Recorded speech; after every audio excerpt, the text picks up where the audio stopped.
talk about first is the first impressions of the book.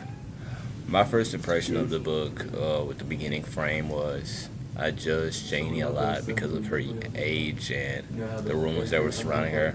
I was kind of like the people in the crowd with the dagger tongues that judged her and her character, not knowing where she was really coming from.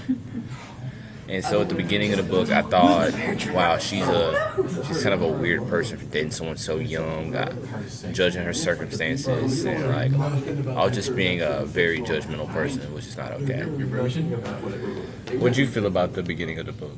My first impressions was very similar to yours. I definitely judged a lot. It wasn't just about Janie; it was about the book in general, like the writing style of the book. Being in like some sort of southern accent, it was hard to understand. I didn't like it. It kept that. I kind of kept that feeling throughout the book. It was just hard to read, but I think now that I finished it, it was. I kind of like it. Yeah, like he was saying about the word choice and kind of the rural southern style of language. The author chose that to kind of give relatability to the character and like kind of give realism of what they were really saying and not just like just making them not what they are. And I feel like him using that kind of added character with not only the symbolisms in the story but also like the names like tea cake, Jody, like all the things in the story. It also contributed to like the setting of the story, like back then when The southern racism was really heavy.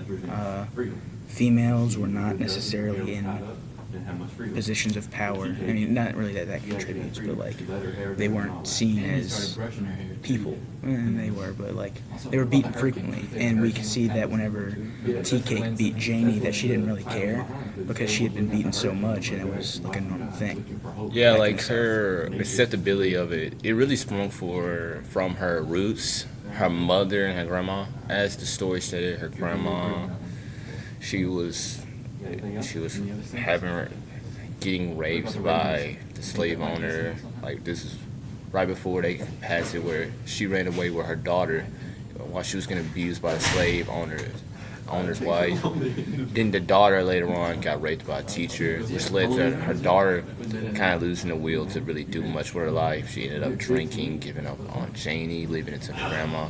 And then grandma being through these situations with all these men and all the struggle of the black woman, like the hardship of her as they relate them to a mule.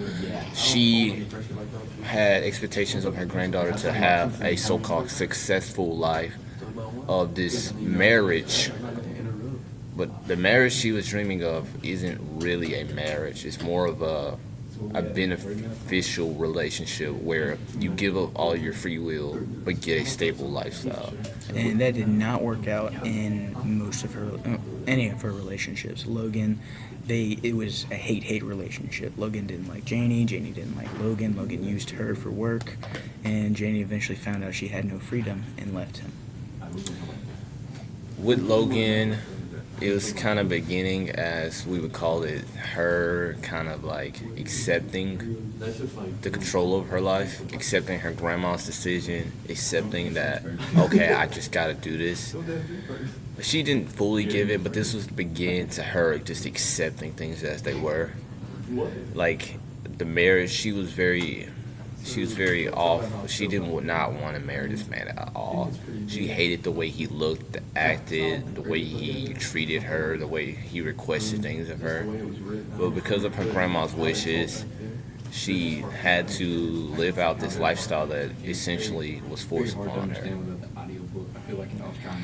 The next part we're going to transfer it to is Jody, and how she thought this, as the book would say, was a new horizon, was a man with a lot of future and potential that she hoped could bring onto her and help her find her choices. But he showed other things. Yeah, Jody was the first person that Janie went to after Logan, and you'd think that she would have, figured out that this person that has beneficial aspects to them isn't really what makes a marriage successful. Like, she looked for his personal, his like physical attributes, as well as his future that he thought he would have with himself. And when Janie goes with him, he realized, or she realized, that he had too many dreams that didn't coincide with Janie's dreams. She became like this powerful person, not really though. She was seen, but she wasn't heard. He put her on a pedestal, but the pedestal was one that was inside of bars. He made her higher class by separating her from people. He wanted her to not really express anything, but be like an image of what people should become. He wanted the villagers, his town, to see her as this person that is easily controlled. So he's kind of like using her as a reflection of what he wants them to become. He wants them to become subservient to him, listen to him. He wants the village to reflect what he's doing to his wife. He just wants to be the leader, controlling. And his controlling aspects were shown early in the book with him becoming the mayor, his business deals.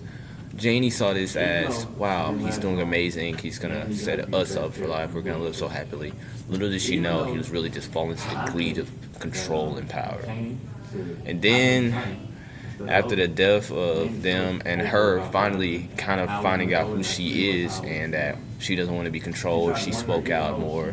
She was happier. She met Tea Cake. Tea Cake was the third person that she got with. One would say suitor.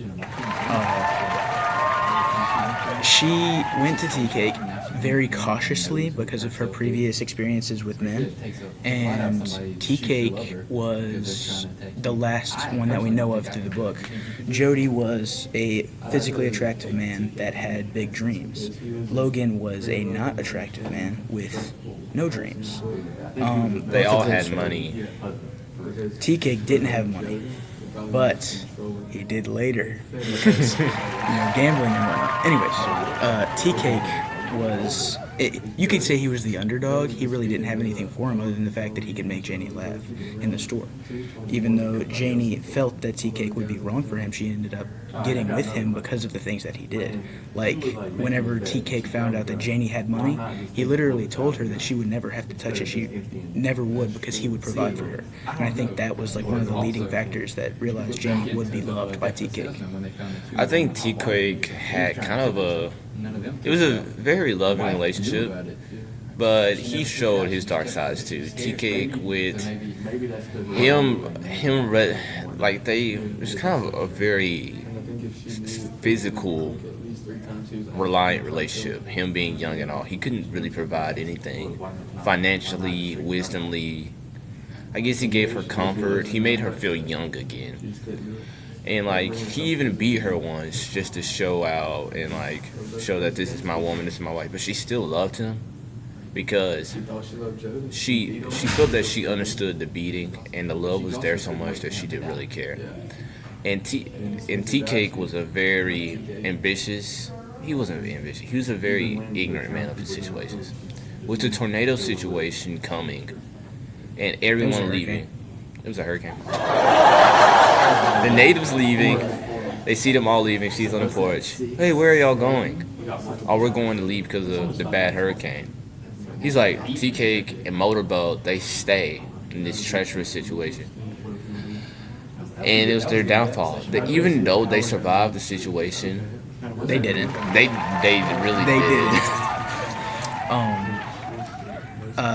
I think the whole hurricane part was very interesting to the story. It kind of came out of nowhere. Like, you wouldn't have expected that type of disaster to occur, because it's really just about Janie and her independence growing over her life. And that hurricane out of nowhere really sparked something. Like, Tea Cake's death was not expected at all. I thought maybe Tea Cake would do something to make Janie hate him and leave him again like the other two, but no. Him dying and Janie having to grieve and mourn, it really shows her character and her horizon. Her having to kill him because of the rabies. That was a very big surprise to me. I didn't know. I thought he was suicidal. I thought he was gonna kill himself. I didn't know he was gonna become aggressive to everyone. Her taking control of the situation in the gun, her trying to protect them, but ending up just having to kill him and losing the trust of Village.